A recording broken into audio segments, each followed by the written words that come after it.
My name is Zulwa Murtaza, and today I'll be presenting on the last text for our course, The President and the Calligrapher, Arabic Calligraphy and its Political Use by Vlad Anastasiou. This is a very interesting text by the author and basically covers the history and changes within Arabic calligraphy since the beginning of the Islamic Empire to the modern times. This reading very interestingly starts from Saddam Hussein. His relationship with calligraphy was a very unique one, to say the least.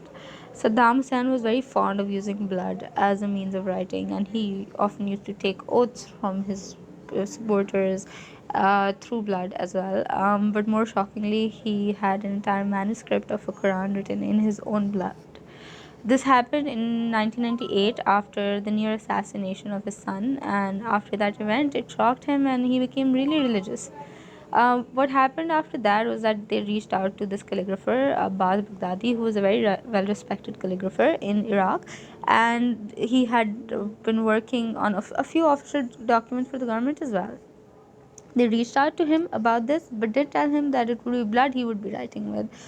The calligrapher obviously couldn't say no, and this project was taken over for a period of 2 years, on during which Saddam Hussein had donated 27 liters of his blood for this project.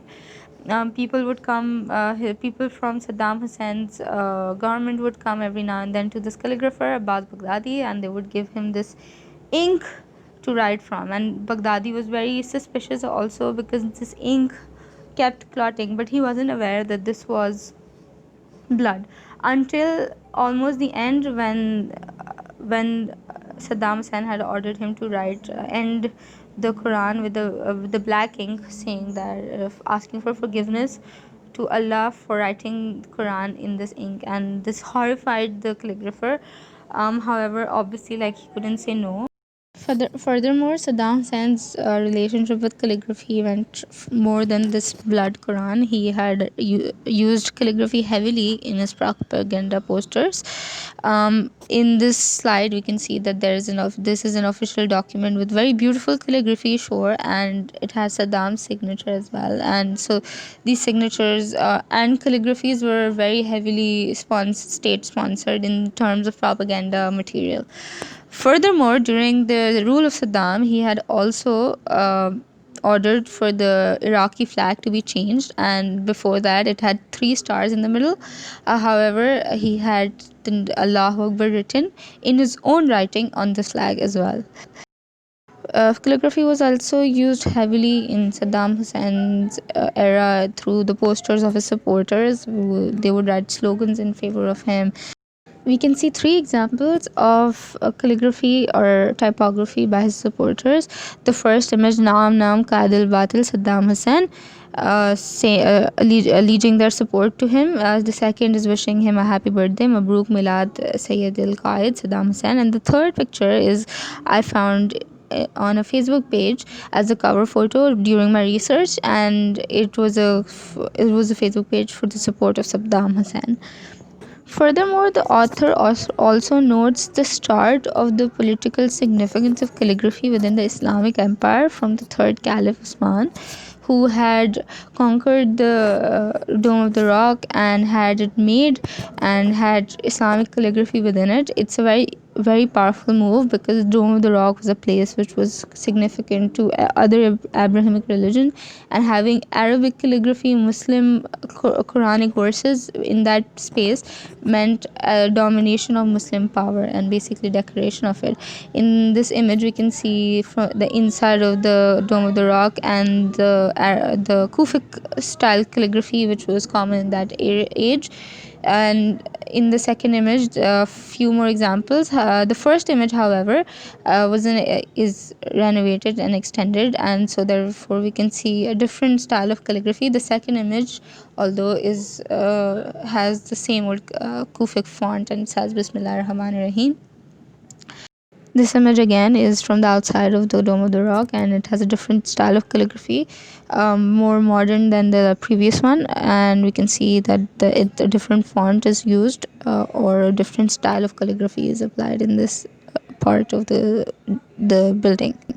My rest of the presentation I've divided into five phases. The first phase is basically the role of calligraphy in the expansion of the Islamic Empire. Here we can see the coins from two eras. The upper one is Umayyad and the bottom one is Abbasid. We can see that both of these coins have Islamic calligraphy on it because iconography wasn't an Islamic art form. Therefore, most Islamic empires used calligraphy on their coins. And it was very significant as well because both of these empires had expanded a lot into Asia, into Andalus as well, into Egypt and Africa, and these were predominantly Jewish or Christian states or other ethnic groups as well. And having the fact that these Muslim coins with ayahs etc on them was a power move again to dominate them.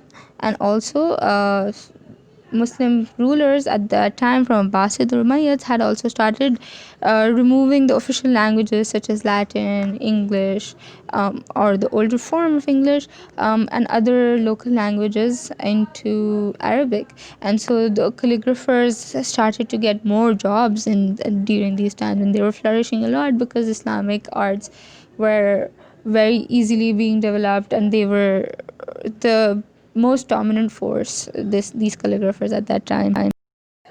Secondly, Muslim scientists were producing a lot of work in different areas of science, mathematics, philosophy, astronomy, and so these manuscripts were also written with calligraphy, and they would hire khattats who with beautiful handwritings to be able to write their books, and then these books would be spread across the Islamic Empire.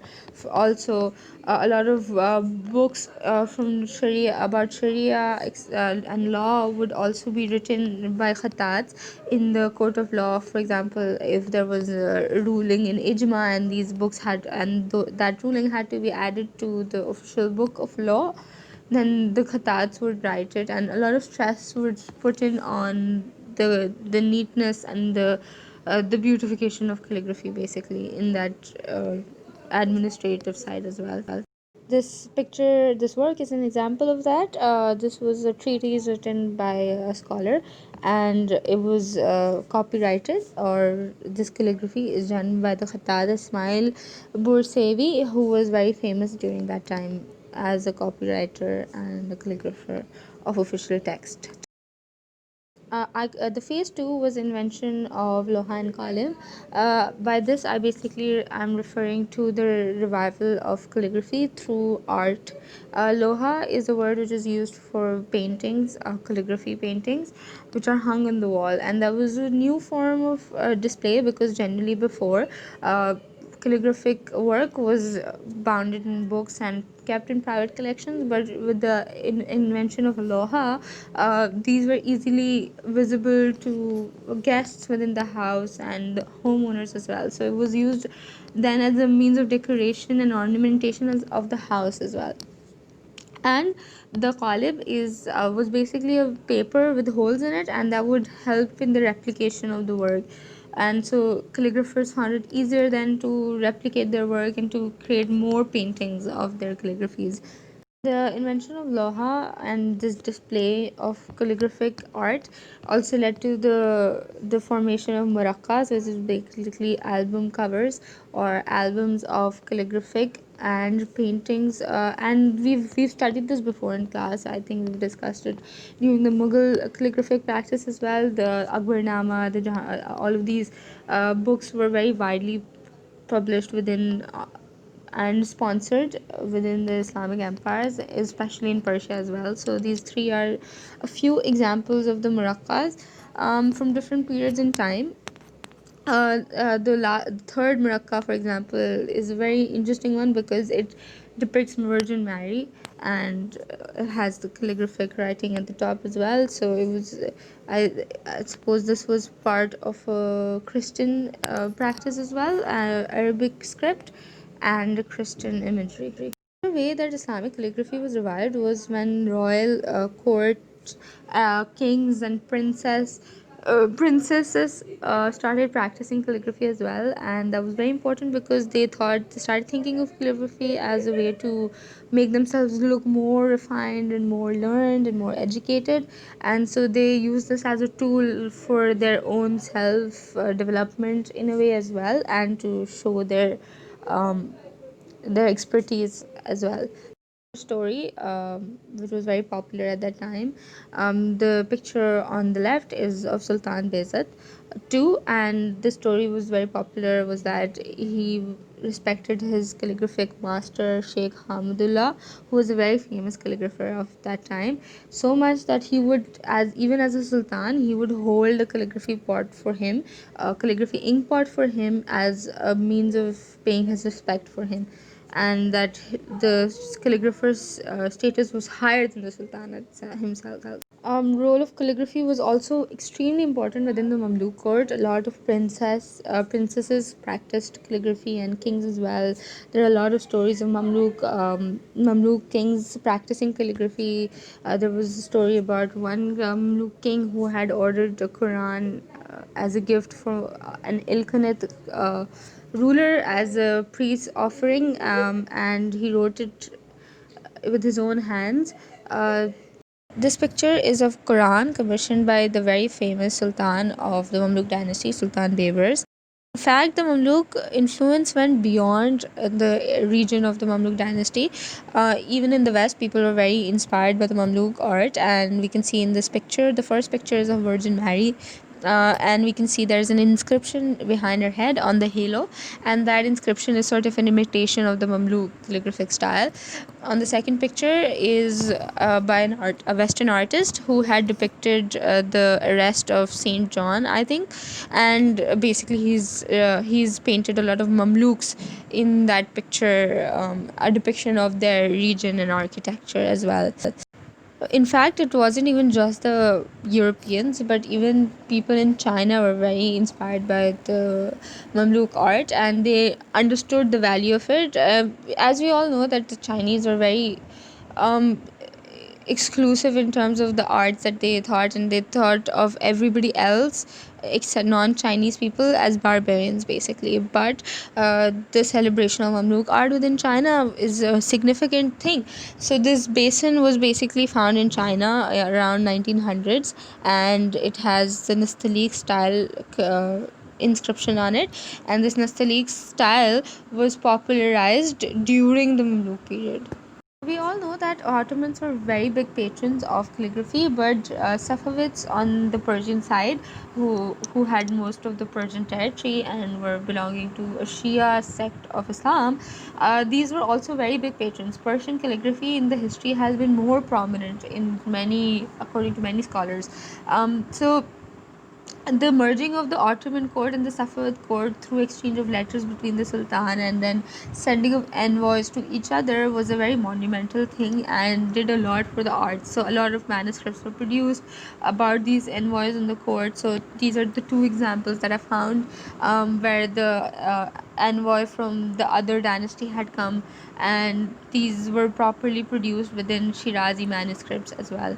The phase 4 is the arrival of the 20th century, and that was a very detrimental period because after the abolishment of the Ottoman Caliphate, Kemal Atatürk came to power, and to westernize and modernize the state, he basically banned the use of Arabic calligraphy and Arabic letters, and that was very detrimental. However, soon, after the death of Kemal Atatürk, sort of a new revival started taking place, and then as we reached the end of the 20th century, more and more young people started feeling within the Ottoman Empire, the Turkish region, that calligraphy was a beautiful way of expression, and this was further promoted through publishing of many biographies of Ottoman calligraphers, as well as mentions of calligraphers within literature as well.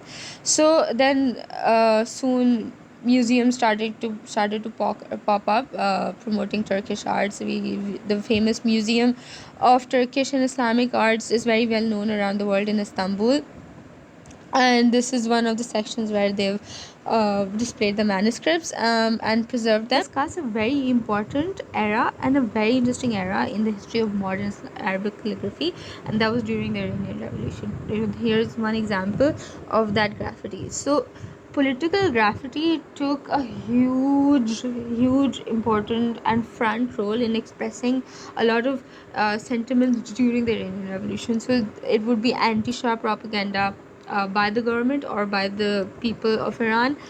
Pro Khomeini sentiments and anti-America sentiments were all very prominently displayed within graffiti and calligraphy on the streets of Tehran, for example. And a lot of murals were also sponsored by the defense ministry itself, so it was a lot of the graffiti that was produced was also state sponsored, and also a lot of calligraphy graffiti we can see even today are on the hills of Qum and Tehran by the army of Iran itself. It says death to America and such sentences, and we can see that in the pictures on the left. There are more examples of it. The top picture is from the Iraq-Iran war, which is Iranian graffiti depicting the sentiments of the war. We can see a lot of very interesting posters on the bottom as well. There's one that says Salah, a peace movement that Iranians had launched to for the end of the war. The second bottom mural shows anti-America sentiments. It says at the bottom, "Death to America," and there's another pro Khomeini mural that we can see. So it was a huge painting, and then accompanied by calligraphy. More posters from 1980s. This shows La ilaha illallah on the hands of the protesters, a very interest emerging of art and calligraphy. And another poster shows the people and ayah from a Quran at the top to further emphasize the importance of Khomeini. A very interesting mural outside of the embassy of America, American embassy in Tehran. On the wall, Ma Amrika means we put America under our foot, and that's also from that from during the Iranian Revolution. Example of two leftist activists killed by the Shah regime, and these their faces are depicted in the graffiti on Tehran. Another very interesting figure that emerged during that time was Alon. He was an Iranian graffiti artist, and he was the first artist to bring calligraphy on the streets of Tehran into Iran. Is highly influential even today, and today I think he lives in Germany. And we can see that he's used a very prominent Nastaliq Sulus style, which is very common in Iran, as a part of his calligraphic practice. Phase 5 is the emergence of Arabic calligraphy in the West, or the introduction of calligraphy into the modern West. This is an artist, Hassan Masudi, who's a very important artist in the West, and he's basically considered to be a pioneer of Arabic calligraphy in the West. We can see him working on his murals. His work had been monumental in introducing the Western public to Islamic calligraphy, and we can see three of his books in the slide. And this sort of started a chain of Arabic calligraphy classes and revival of Arabic calligraphy practice in the Western. However, this practice wasn't anything spiritual, at least for the Western audiences, but it was sort of an escape from the Westernness, as the writer says, of the West.